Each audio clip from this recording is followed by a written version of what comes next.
Olá galera do quinto ano, estou de volta, né? Conforme prometido, vamos continuar aqui o estudo do controle concentrado de constitucionalidade, agora para começar a tratar das ações de controle de constitucionalidade, as ações de controle concentrado de constitucionalidade, né? E começamos pela ação direta, a mais comum delas, né? A ação direta de inconstitucionalidade, a ADI ou ADIM. Tá certo, pessoal? Vamos começar falando do objetivo. Qual o objetivo? Para que serve uma ação direta de inconstitucionalidade? O objetivo da ADIM, pessoal, é declarar, né, a inconstitucionalidade em tese, desvinculada de qualquer questão prática, né, de qualquer questão concreta, de lei ou ato normativo incompatível com a Constituição Federal, expurgando este ato, esta lei, excluindo esta lei do ordenamento jurídico, independentemente de manifestação do Senado Federal. Nota, pessoal, aqui, já estou deixando claro para vocês, que esta decisão, a decisão do Supremo, né, do órgão jurisdicional competente, em controle concentrado, ela por si só já gera efeito erga omnes. Esta decisão do Supremo, de imediato, ela susta a aplicabilidade, a execução daquela norma declarada inconstitucional. No controle concentrado, ao contrário do controle difuso, o Supremo, ao reconhecer a inconstitucionalidade de uma lei ou ato normativo, ele não precisa comunicar ao Senado Federal para que o Senado suste a execução da norma, para que o Senado, né, venha assustar a execução da norma. No caso do controle concentrado, a decisão do Supremo por si só já gera este efeito de não aplicabilidade da norma declarada inconstitucional. E esta não aplicabilidade, ela não vale só para as partes envolvidas no processo, ela vale para toda a sociedade, tá certo? Até porque, né, as partes envolvidas no processo serão justamente os legitimados representantes da sociedade, nós vamos ver daqui a pouquinho. Tá bem, pessoal? Então este é o objetivo, né? Esta é a finalidade da ação direta de inconstitucionalidade. Visto o objetivo, pessoal, vamos tratar de um ponto que é figurinha carimbada, moçada, principalmente exame da ordem, né? Isso aqui é uma questão que cai muito quando se fala de controle, né, mais especificamente de controle concentrado, que é a legitimidade ativa. Ou seja, quem pode propor ação direta de inconstitucionalidade? Né? Porque a ação direta de inconstitucionalidade, ela não pode ser proposta por qualquer pessoa. Tá? Existem autoridades e órgãos pré-determinados pela Constituição, lá no artigo 103 da Constituição, né, que poderão ingressar, e só eles poderão ingressar com ação direta de inconstitucionalidade. Tá bem, pessoal? E é importante identificar que a doutrina faz aqui uma distinção interessante, né, que está na Constituição também, né, e a doutrina traz para nós. Os legitimados ativos a propor a ação direta de inconstitucionalidade, eles são divididos, são classificados em legitimados neutros ou universais e legitimados interessados ou especiais. E qual é a diferença, pessoal, entre esses dois legitimados? O legitimado universal, eu prefiro a expressão universal do que neutro, o legitimado universal, tá, ele tem esse nome porque ele pode ingressar com ADI em face de qualquer lei ou ato normativo. Qualquer lei ou ato normativo que conflite com a Constituição pode ser questionado através de ADI por um legitimado universal. É por isso que ele é chamado universal, né? Ele pode pegar qualquer lei, ele pode questionar qualquer lei do ordenamento jurídico em face da Constituição Federal. Diferente, pessoal, do chamado legitimado interessado ou especial. Por quê? Porque este legitimado interessado, ele só poderá ingressar com uma ação direta de inconstitucionalidade em face de uma lei ou ato normativo que guarde relação com as suas atividades funcionais, com os interesses por ele defendidos, pelos interesses que dizem respeito à sua atuação institucional, que é o que nós chamamos, a doutrina chama de pertinência temática. Quem são os legitimados universais? Presidente da República, mesa do Senado Federal, tá? Mesa da Câmara dos Deputados, Procurador-Geral da República, o Conselho Federal, não esqueça, o Conselho Federal da OAB e partido político com representação no Congresso Nacional. O que significa esse com representação no Congresso Nacional? Tem que ter ao menos um deputado ou ao menos um senador. Um deputado ou um senador. Tá certo? Se o partido tem um deputado ou um senador, tem representação no Congresso Nacional. Este pessoal aqui, turma, tá? Esses legitimados universais podem questionar qualquer lei, tá? Diferentemente dos legitimados interessados ou especiais, que são mesa da Assembleia Legislativa ou da Câmara Legislativa do Distrito Federal, né? As Assembleias Legislativas dos Estados ou a Câmara Legislativa do DF, governador de Estado ou governador do Distrito Federal e confederação sindical ou entidade de classe de âmbito nacional. Esses aqui, pessoal, só vão poder questionar uma lei, tá? Se essa lei disser respeito aos interesses por eles defendidos, tá? Então vamos pegar um exemplo aqui. Uma confederação de classe de âmbito nacional, uma entidade de classe de âmbito nacional representativa dos médicos, resolve entrar com uma ação direta de inconstitucionalidade para questionar uma lei, tá, que diz respeito à regulamentação, né, das atividades cirúrgicas no Brasil. Tá certo? Ele tem pertinência temática para isso? Obviamente que sim. Tá? Estamos falando da regulamentação da atividade cirúrgica, de cirurgia, da realização de cirurgias no Brasil. Lógico que uma associação nacional representativa da categoria dos médicos tem interesse na matéria. São eles que fazem as cirurgias, obviamente. Tá certo, pessoal? Aí vamos imaginar que esta mesma entidade de classe de âmbito nacional representativa dos médicos resolve entrar com uma ação direta de inconstitucionalidade para questionar uma lei que regulamenta, né, a atividade dos trabalhadores braçais do Porto de Santos, por exemplo, né, dos estivadores do Porto de Santos, né, ou dos estivadores no Brasil. Tá? Essa entidade tem essa questão, guarda pertinência temática com a Associação Nacional dos Médicos, a Associação de Âmbito Nacional Representativa dos Médicos? Obviamente que não. Então, a mesma associação, né, de classe nacional, no primeiro caso, dos médicos, no primeiro caso, é legitimada a ingressar com ação. Por quê? Porque aquela lei que ela está questionando de inconstitucional diz respeito às suas atividades, aos interesses defendidos por aquela entidade profissional. Está falando de cirurgia, da realização de cirurgias no Brasil. Tá? E ela é a entidade representativa dos médicos. Tá certo? Agora, esta mesma entidade não é parte legítima para ingressar com uma ação que diga respeito à atividade portuária, à atividade dos estivadores nos portos brasileiros.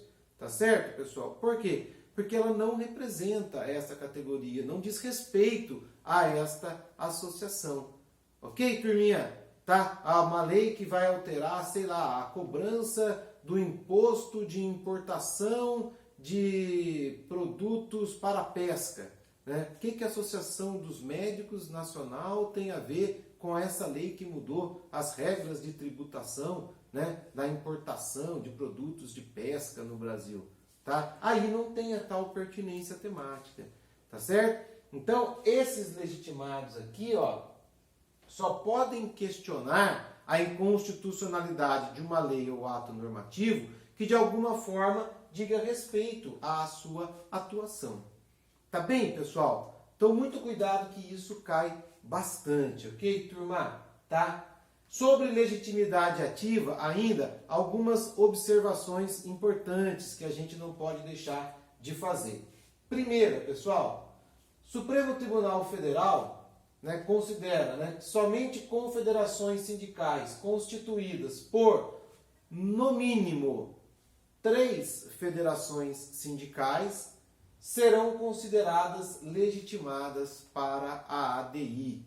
Tá certo, pessoal? Então nós temos ali na estrutura sindical, nós temos os sindicatos, as federações e as confederações. Quem dessas categorias é legitimado para a ADI? Vamos voltar aqui. Quer ver? Apenas a confederação. Tá certo? Sindicato não pode, federação sindical não pode ingressar com ação direta de inconstitucionalidade. Mas a confederação pode, tá? Porém o Supremo vem e diz o seguinte, olha, a confederação pode, mas desde que ela seja constituída por no mínimo 3 federações sindicais. Do contrário, ela não tem representatividade suficiente para ser legitimada a ingressar com qualquer ação direta de inconstitucionalidade. Tá bem, pessoal? Então, confederação, para efeito de ação direta de inconstitucionalidade, né, como legitimado especial, tem que ser composta por pelo menos 3 federações. Segundo, pessoal, o Supremo entende por entidade de classe, né, tá falando desse daqui, né, pessoal, ó, entidade de classe de âmbito nacional. O que é esse de classe? O Supremo entende como entidade de classe a entidade representativa de categoria profissional, pessoal, tá? Para ser entidade de classe, para efeito de ingressar, de estar legitimado a ingressar com a ADIM, com a ADI, tem que ser uma entidade representativa aqui de categoria profissional, tá? Isso o Supremo decidiu, sabe onde, pessoal? Numa tentativa, né, de propositura de uma ADIM pela União Nacional dos Estudantes, a UNE. A UNE tentou no passado ingressar, né, se passar por legitimada, a ingressar com uma ação direta de inconstitucionalidade, e o Supremo falou, pô, mas como não? Eu sou a UNE, sou nacional, os estudantes, olha a minha história, né, meu passado. O Supremo falou, de jeito nenhum. Porque entidade de classe é entidade representativa de categoria profissional. Estudante é categoria profissional? Estudante é regido pela CLT? Estudante tem fundo de garantia, 13º, paga INSS, né? Hoje a gente até tem os concurseiros profissionais, né, pessoal? O pessoal que só estuda. Eu já fui estudante profissional, né, quando eu só estudava, né? Mas não é entidade de classe, convenhamos. Tá certo, pessoal? Estudante não é categoria profissional, portanto a UNE não é entidade de classe, não é entidade representativa de categoria profissional. Ok, turminha? Beleza? O STF também, né, entende por entidade, não deve se entender por entidade de classe. Agora, de âmbito nacional, vou voltar um minutinho, olha lá, quem é o legitimado? Entidade de classe de âmbito nacional. Tá certo? A STF vem e fala, olha, entidade de classe de âmbito nacional é aquela organizada em pelo menos 9 estados da federação. Aqui ele faz um paralelo com a lei eleitoral, né, com a criação de partidos políticos, tá certo? Tem que estar representada a entidade de classe em pelo menos 9 estados da federação, para que o Supremo a considere uma entidade de classe de âmbito nacional para efeito de propositura de ação direta de inconstitucionalidade. Ok, pessoal? E por fim, essa aqui é mais simplesinha, admite-se como legitimado, tudo é Supremo, né? Para a ADI, associação de associação. O que é isso? Né? Isso foi num processo de uma associação de associações de delegados de polícia, tá certo? Então ele vem aqui e fala, olha, se uma associação de classe, se uma entidade de classe é formada por outras associações, ela está legitimada, tá? Uma associação de associações também está legitimada a propositura da ação direta de inconstitucionalidade. Ok, pessoal? Então essas observações importantes, isso aqui costuma aparecer, né, pegadinha ali em alternativa de OAB, de questão de concurso, né? Essa classificação é bastante importante, tá? Deem bastante atenção a ela. Ah, professor, é difícil de decorar, é difícil, mas pelo menos os legitimados universais, né, é importante que vocês conheçam, tá bem, pessoal? E não é tão difícil, né? Porque aqui, ó, é o Poder Executivo, né? É o Poder Executivo, é o chefe do Executivo, são as duas mesas do Legislativo Federal, né? O sistema bicameral do Legislativo Federal, é o Ministério Público, tá certo? Então até aqui tranquilo. Aí vocês vão ter que guardar OAB, né? Aí acho que LOB, né? A OAB conseguiu ingressar, né? Entidade forte, representativa, conseguiu ingressar aqui como legitimado. E a OAB, óbvio, também por representar a categoria dos advogados, né, que estão relacionados às questões jurídicas nacionais, acabou ingressando aqui, né, nesse rol. E partido político. Tá? Pelo menos esse é interessante vocês guardar. E nota, pessoal, tá? Notem aqui, ó, que todos eles, tanto esses quanto esses, os universais num grau maior, né, e os especiais num grau um pouco menor, todos eles são entidades ou autoridades representativas da sociedade, tá certo? Justamente por quê? Porque o controle concentrado, o que está em jogo, não é um interesse individual, não é um interesse material, é o interesse de toda a sociedade de ver extraída, subtraída do ordenamento jurídico as leis ou atos normativos contrários à Constituição. A inconstitucionalidade é um mal e ela deve ser combatida. Tá certo? E é interesse de toda a sociedade esse combate. Então, quem poderia ingressar com essa ação? Né? Uma autoridade ou órgão que tenha um mínimo de representatividade social. Tá certo, moçada? Tranquilo? Ficou claro essa ideia? Ficou clara, né? Esta ideia? Beleza. Vamos continuar.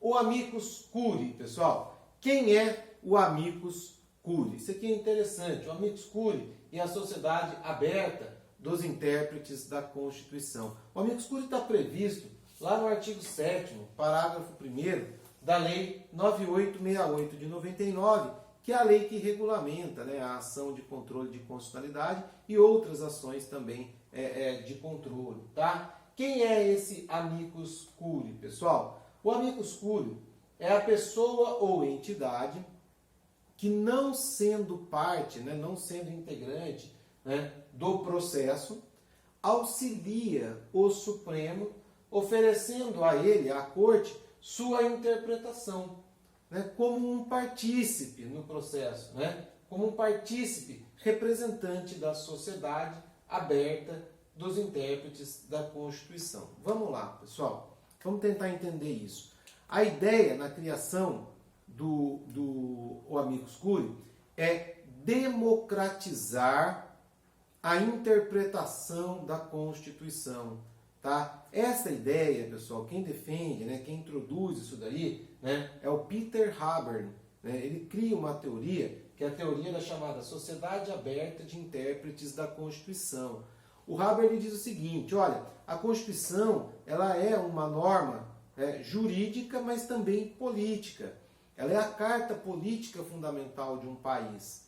Ela é a lei máxima de um país. Tá? E sendo um documento não só jurídico, mas também político, a sua interpretação não deveria estar restrita, monopolizada por um órgão jurisdicional, por mais competente que seja este órgão jurisdicional. A sociedade deveria participar da interpretação da Constituição, porque ela é carta política da sociedade. Tá certo? A figura do amicus curiae vem justamente nesse sentido. Levar para o intérprete oficial, né, o juiz, o ministro, um pouco da posição, do modo de pensar da sociedade a respeito daquela questão que está em debate no órgão jurisdicional, a respeito daquela questão cuja constitucionalidade se debate no órgão jurisdicional. Que a sociedade possa participar através de suas entidades representativas, ou mesmo através de pessoas amplamente esclarecidas naquela matéria, que a sociedade possa também participar, né, da interpretação da Constituição, conferindo novos posicionamentos, né, novos ares aos órgãos jurisdicionais, quando da interpretação oficial da Constituição Federal. Então essa é a ideia do amicus curiae. É muito interessante, né? O Supremo tem utilizado, tem se valido até com certa frequência naquelas questões de grande relevo do amicus curiae, né? Me lembro, quando eu estava começando a lecionar direito constitucional, né? Do caso da utilização para fins científicos de células tronco embrionárias, né? Nós discutimos isso quando nós estudamos Direito Constitucional 3, Direitos Fundamentais, né? O direito fundamental individual à vida, né? Nós tratamos dessa questão, né? Se é constitucional ou não a utilização de células tronco embrionárias. Este julgamento pelo Supremo teve ampla participação da sociedade, né? Participação do amicus curiae. Tá bem, pessoal? Então este aí é o amicus curiae, alguém que vai levar a posição da sociedade, o modo de pensar, né, dos diversos setores da sociedade, contra, a favor da constitucionalidade, para subsidiar a decisão do Supremo. Mas há algumas questões aqui que a gente tem que analisar ainda sobre o amicus curiae. Primeiro, o amicus curiae, tá? O que ele pode fazer dentro do processo? Ele pode apenas apresentar memoriais, apresentar relatórios, ou ele pode participar ativamente dos debates em plenário, né, quando do julgamento da constitucionalidade de uma questão. Tá? Inicialmente, o Supremo se atinha a essa posição. Ele dizia, olha, ao amicus curiae é dado única e exclusivamente apresentar relatórios, apresentar memoriais, para tentar convencer o Supremo, ou subsidiar o Supremo, a respeito da sua posição em relação àquela questão sob júris, tá certo? O Supremo, porém, reformou a sua decisão, né, sua própria decisão, ou eu diria até aperfeiçoou, melhorou, né, a sua decisão a partir da ADI 2777, né, -8 de São Paulo, de relatoria do ministro César Peluso, né, ministro César Peluso, que inclusive esteve, né, uns 2, 3 anos atrás, na nossa Semana Jurídica em Lorena, nos prestigiou, né, com a sua presença. À época ele era presidente, se não me falha a memória, do Supremo, esteve conosco ali na nossa discussão, no debate, na nossa Semana Jurídica, né? O ministro César Peluso foi o relator dessa ADI que mudou, né, que aperfeiçoou a posição do Supremo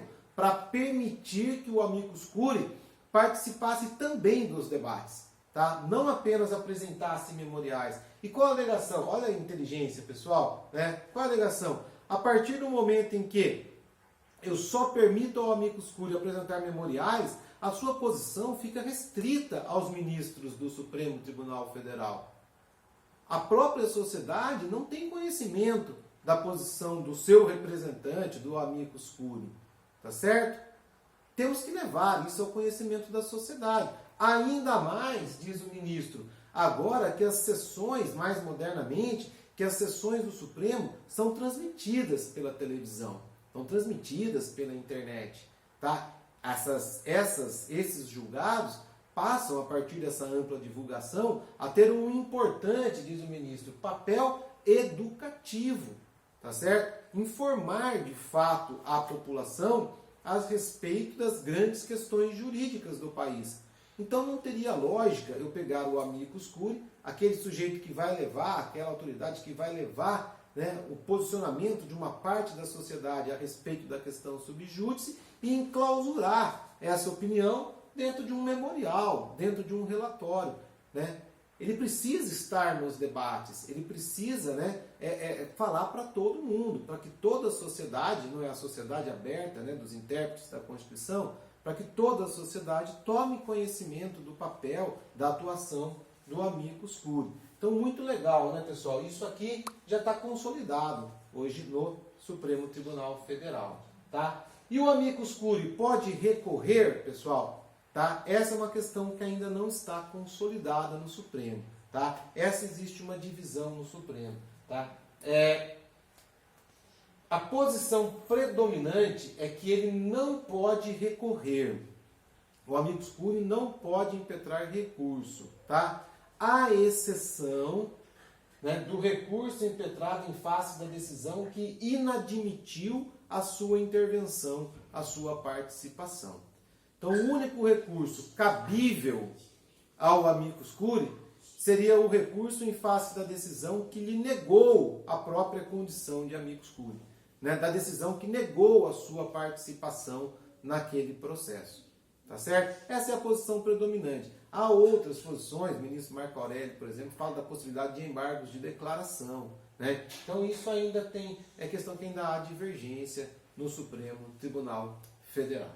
Tudo bem, pessoal? Bom, para a aula de hoje, o que a gente tinha de fundamental, aí já demos aqui um pouco mais de 50 minutos, né? Quase 60 minutos, o que a gente tinha de fundamental é isso daqui. Tá bem, pessoal? Na próxima aula... Acabou, eu acho. Tá, olha aqui, ó, vem ver. Não sei quando tá correndo aqui, mas tá parado lá, ó. Será que tá gravando? Acabou o arquivo, acabou a memória. Eu acho que isso ia acontecer. Puxa vida, ali. 25 minutos só. Quer dizer, não sei qual que de repente deu. Só não deu pra você falar o final. Por pouco. Eu já vou resolver. Eu vou gravar outro vídeo. Só o finalzinho.